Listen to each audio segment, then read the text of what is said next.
Mic check, mic check. Heyo, and welcome to another episode of The Darchives. I'm Jamie talking to Leo. And I'm Leo listening to Jamie. And this week we are going to be getting into a nasty woman from New Orleans, Louisiana, Miss Marie Delphine LaLaurie. All right, I've never heard of her. She was a slave owner, so we're going to be, heads up on that, we're going to be talking slavery a little bit here, but she was a fiend. She was a bad person. Okay, yeah, where do we start? March 19th of 1787, Marie Delphine McCarty was born to a wealthy Creole family in New Orleans, Louisiana. Both her parents were socialites and were pretty influential in the community. In 1800, at just 14 years old, she was married for the first time to a man named Ramon Lopez y Anguilla, but unfortunately he died just a few years after, and she gave birth to their daughter in 1805. Okay. In 1807, she married another man named Jean Blanc and would give birth to their 4 children before he also died in 1815. So we are now a single mother of 5, twice widowed. Bad luck. Jean was a man of many trades, however, one of which was a slave trader. She settled all his affairs and managed the land, and she inherited some slaves from her parents as well. So she's a independently wealthy slave owner with 5 children now. By the time she met her 3rd husband, Dr. Leonard Louis Nicholas LaLaurie, quite a name, she was ready for a man. You know, she had her wealth, she had her kids, her land, her slaves. She was ready. Okay. 15 years her junior, she quickly had another child with him, and things seemed okay from the outside. Rumors of marital upset swirled, but again, things presented to be okay. They held their image. She's a cougar back in the 1800s, huh? 15 years. I mean, not the biggest gap, but a pretty sizable one. For back then, especially, being an older woman. Yeah. You know, usually it was the older men going for the younger women. She flipped on her head. She boom, flip, reversed it. Yep. They were a prominent social couple, and in 1832, on 1140 Royal Street, they built a pretty beautiful 3-story home. This was a structure typical of what you would see on like Bourbon Street in New Orleans. It has that architecture style for down there. Mixing French and Spanish. Yes, with yes. the archways and big brick buildings with lots of colors. It's absolutely beautiful. An attached quarters was built that would house the slaves, but even by the standards of the time, the conditions were brutal for them. The slaves were described as looking, quote, singularly haggard and wretched, except for the coachman, whose appearance was sleek and comfortable enough. So what is a coachman? Is that the guy who drives her coach? Yes. Is that exactly what that is? That is exactly what it is, yeah. Okay. Okay, so he's looking dapper and good and well-fed, and everyone else is looking pretty meager. Yeah. Okay. Maybe like they're being abused. Starved. Treated like Shit. Exactly. Treated like slaves, like shit. Oh, we'll get into it. To the public, she presented as a very polite woman, even to Black people, like, in public. She was never rude. Nobody had anything negative to say about her interactions with others.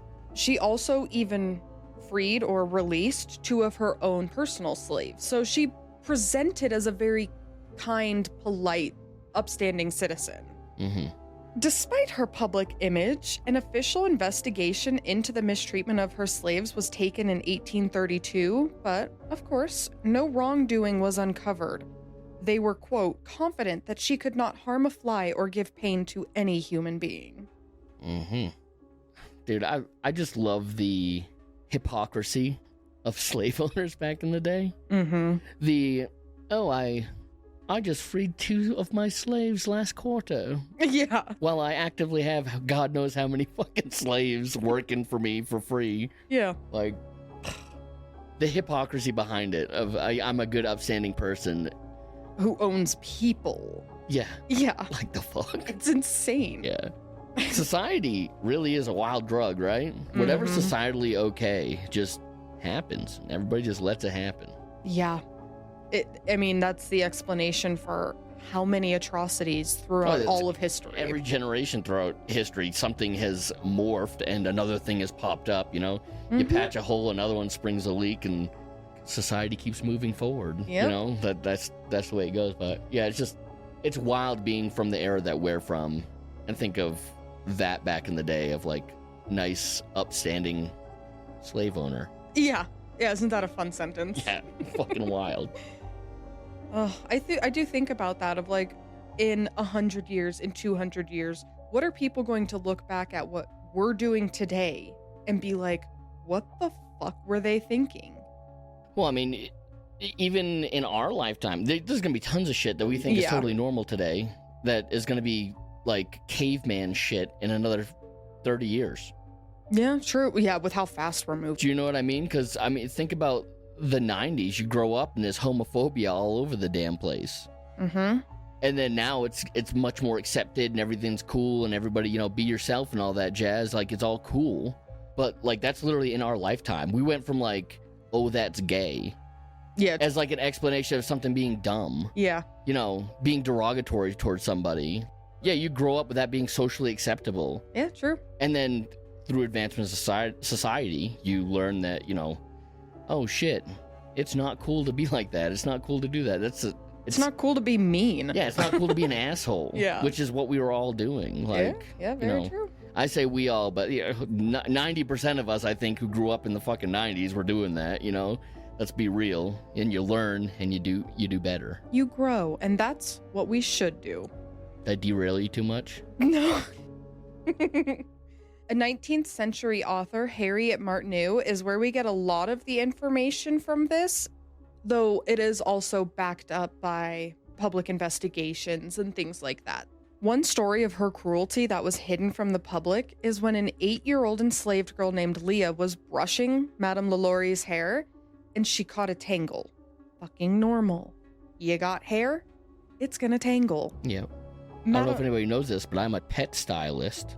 Mm-hmm. So I brush a lot of hair on pets, and there be tangles.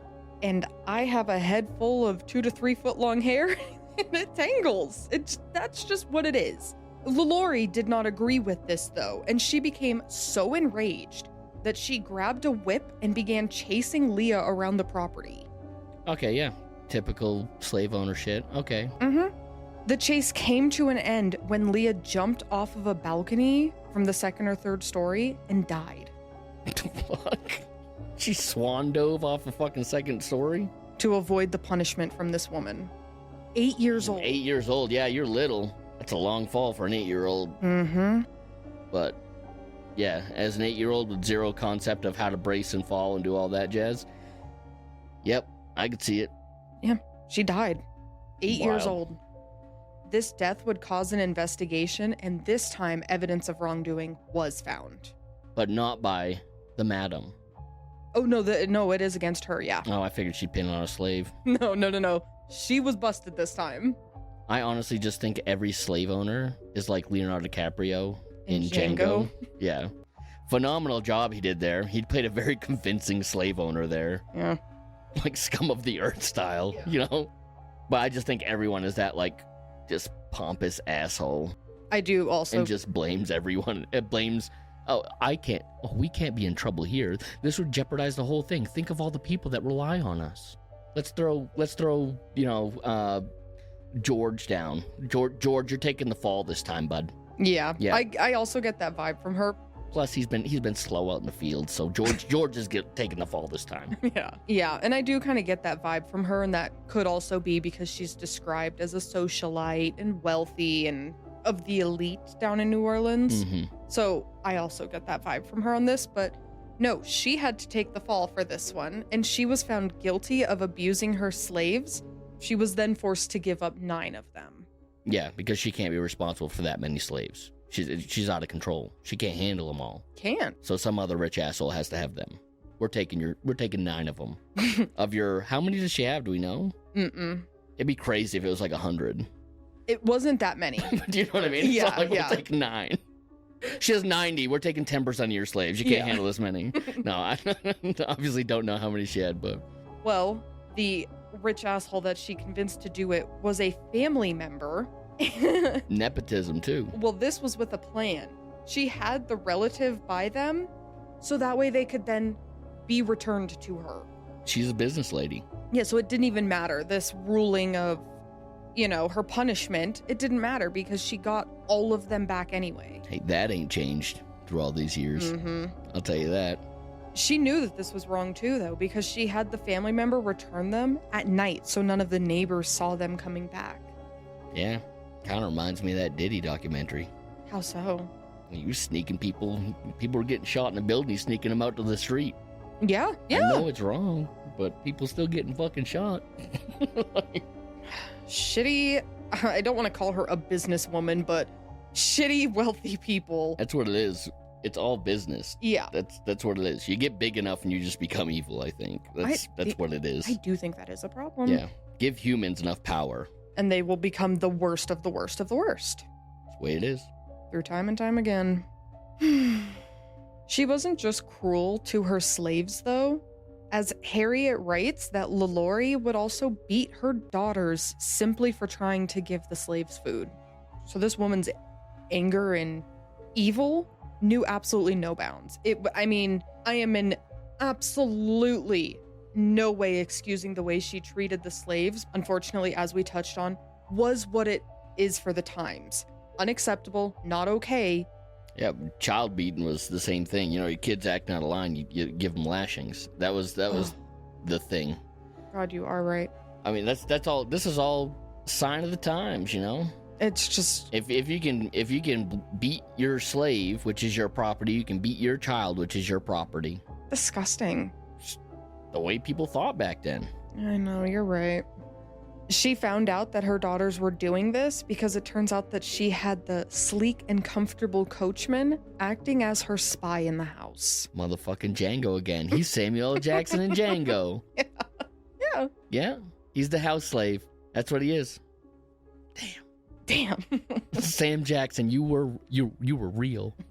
I didn't know that character could really exist, but they existed. Yeah. And this coachman was with her until the end, but I am now going to warn everybody up front here that I'm not going to get into like the nitty-gritty details, but there's going to be some human horror coming up, so brace yourselves. On April 10th of 1834, a fire broke out in the kitchen of the home, and when authorities arrived, they were initially met with resistance from Madame LaLaurie. She did not want them or anybody else coming into that house. Eventually, the people did break through, and they put out the fire, and it became very evident why she did not want anybody to see what was in her house. A 70-year-old woman, the family cook, was found chained to the stove.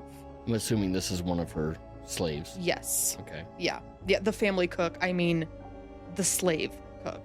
Yes. Yeah. I don't know. She could have hired a cook. I don't know. Maybe she didn't trust. I don't know. I don't know the ins and outs of slavery and That is kitchen fine. work and all that jazz back in the day. Yep. Well, no, it was an enslaved woman, and she was chained to the stove, and there she admitted to have started the fire. Now, whether it was for suicide or a way to get attention to what is happening in that house is, I don't want to say debated, but I've seen different sources saying different reasons for why she did this. Okay. But either way, she did admit to starting the fire. She was scared of being taken back into the torture room because those who went in there did not return. When this torture room was broken into by the people of the city, they were met with a nasty little scene. So what's behind the door?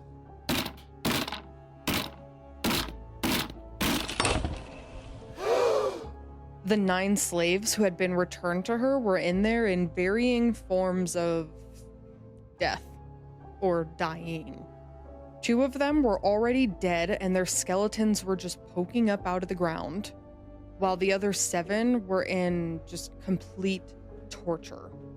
They were described as barely recognizable as human from starvation. So we're talking just human skeletons. Yeah, they're just starving. Some were chained, some were hanged, and some were being stretched from the limbs. There were cages in there, presumably where she would put the people. They were large human-sized cages. And some of them were even missing body parts. And still alive. Yes. There was a slave in there who was said to have what looked like a medical experiment performed on them, and there was just a giant hole in the head with a stick poking out of it. Holy shit. I don't know what medical experiment that would be, but I think she's just playing with people. Yes, That's I what agree. she's doing. She's trying to learn how people work.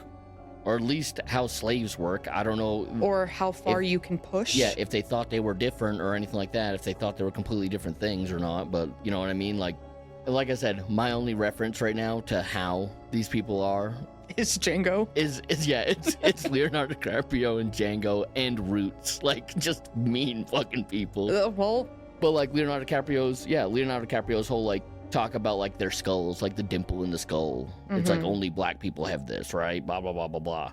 You know, I wonder if she was doing some shit like that, where she was doing experiments on them to see, you know, what's on the inside of these slaves type thing.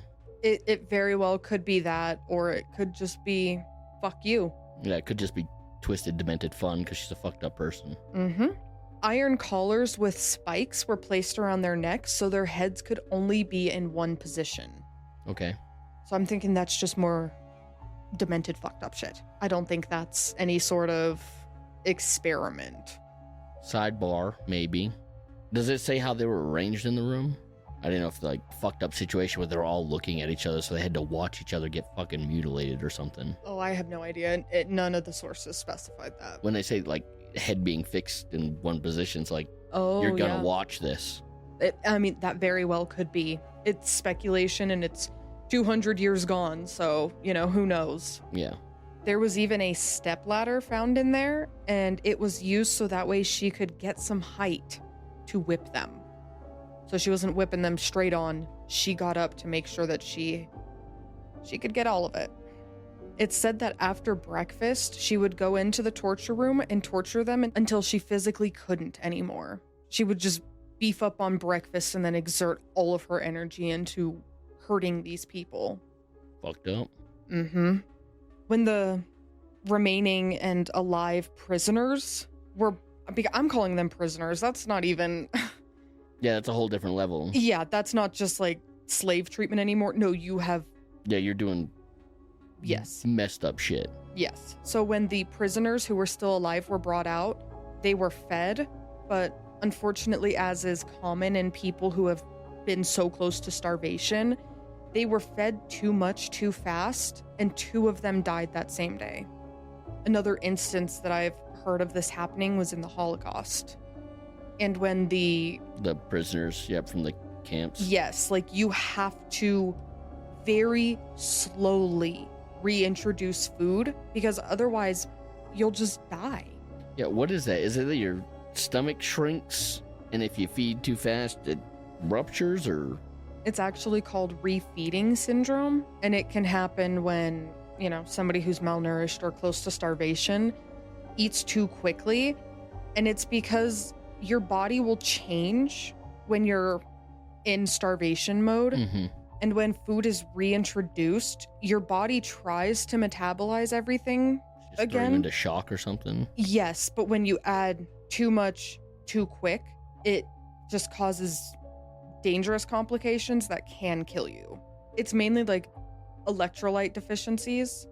If you throw too many of them in there, it can affect your body chemistry. And with that, it affects your muscles, your lungs, your heart, and your brain.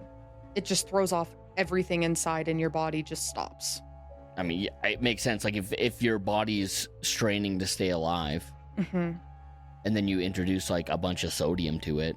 Exactly, yeah. And Like your body's like, what the fuck are we doing with this? you have to slowly reintroduce all of that so that way your body can take the time to acclimate to it. How bad does that suck though? Could you imagine being starving? Oh my god, I know. Being like, oh, I can only eat a bite of bread right now. I'll have some more in a few hours. Yeah. Yeah, and I mean, that is something that they didn't know about. So, of course, they see these people on the brink and they're like, fucking feed them. And then it ended up killing 2 of them right there. Could you imagine? You go through all that, and then the second that you eat food, your body shuts down and dies. Like, fuck this? Fuck. As if life wasn't bad enough. Yeah, that's a crazy room. Mm-hmm. Now, after news of the discovery made its way through town, the city grew more and more enraged, and soon a mob formed outside of the home. According to the book from Harriet, Madame LaLaurie consulted her coachman on to what they should do next. What the fuck are we gonna do with this? And he offered to help her escape. While the mob was growing more and more angry, she stepped outside, got into her carriage, and just fled. It was described in the book as the people were so shocked that she just very casually walked out and tried to get away that it took them a minute. But then... This bitch really just walked out? Yeah. The fuck? Yeah. But then once everybody was like, hey, no, wait, you're not just fucking leaving. They tried to go after her and stop the horses or the carriage or whatever, but the coachman and her just pushed through the crowd and off she was. This dude was ride or die. Very, yeah. Mm-hmm. He killed all of her ex-husbands. Maybe. She's not a widow. He murdered them. Very, I was going to talk to you about another story that I haven't even told you about, so never mind. Okay. I'm sorry. I haven't told you this story, so I can't even reference it right now. The coachman took her to Lake Pontchartrain, and she was able to get aboard a schooner that took her to Mobile, Alabama. And from there, she fled to Europe, specifically Paris. Creole, French. She just went to Paris. The carriage, as it was coming back from dropping her off, was caught by the mob, and they destroyed the carriage. Like, tore it apart. For no good reason, they also killed the horses. Hey, mobs be mobbing, okay? They were mobbing, and I'm just gonna say the horses didn't know what they were doing. They, like, stabbed them and then left them on the street there. Yeah. Well, people are wild anyway, and mob mentality is crazy, but aside from the horses, I mean, I don't feel too bad about a slave owner who was chaining up her slaves and torturing them and starving them, getting run down by a mob and just all of her shit gets torn up. I'm kind of okay with that. They also... I'm actually really okay with that. I, too, am very okay with that. And, like, off note here, they also destroyed the interior of her house. Like, all of her possessions, everything. They trashed it. She don't give a fuck. She's gonna burn it anyway. The coachman, however, they did keep alive. This man was a smooth talker. I am just envisioning Samuel L. Jackson and Django now. He was smooth with it. He was smooth with it. He was. Yeah. Well, very well could be. Back in Paris, Madame LaLaurie took up a fake name and tried to live in anonymity until she was discovered by a group of men. They called her out. Nothing more dangerous in history. A group of men? Oh my god, don't get me started. Oh my god. Yes. They discovered her, they knew who she was, so she once again fled, and after that, not much is known. And ladies, I'm gonna let you know I wasn't pandering that hard because this chick is pretty fucking bad. She's one of the most dangerous women I've heard about. Yeah. It's pretty wild. The only thing known for sure is that she died in Paris on December 7th. Her gravestone shows 1842, but French archives show 1849. So the actual year of her death is debated, but the day seems to be consistent. So take whichever date you will, but because of the gravestone being wrong, this has also led to speculation that she might not even really be buried there. She really did all that shit and got away and got to live the rest of her life just in Paris, doing whatever the fuck she wanted. Her children and husband moved with her out to Paris, but her husband eventually left her and moved to Havana, Cuba. Based on letters from her family, LaLaurie had planned on returning to New Orleans, but they did talk her out of that idea. Yeah, sorry, hon, bad idea. Yeah. Everyone still hates you here. Yeah, Mom, maybe don't go back to the place where you're a wanted woman? Also, based on letters from her children, her cause of death may have been a lingering illness, but again, she really did a good job of disappearing. We don't know how she died. I'm gonna take a stab in the dark and say tuberculosis. It got everybody back in the day. Yeah, good fucking guess. 1800s? Tuberculosis. Yeah. Consumption. Yep. Going back to the tombstone, I could see how it too could be confused for an 8. Because it was 2 and 8, right? Oh, no, it was 2 and 9. Maybe a really fancy 9? I don't know. Yeah, I could see how a 2 could be an 8, but not a 9. But so ignore this. Okay.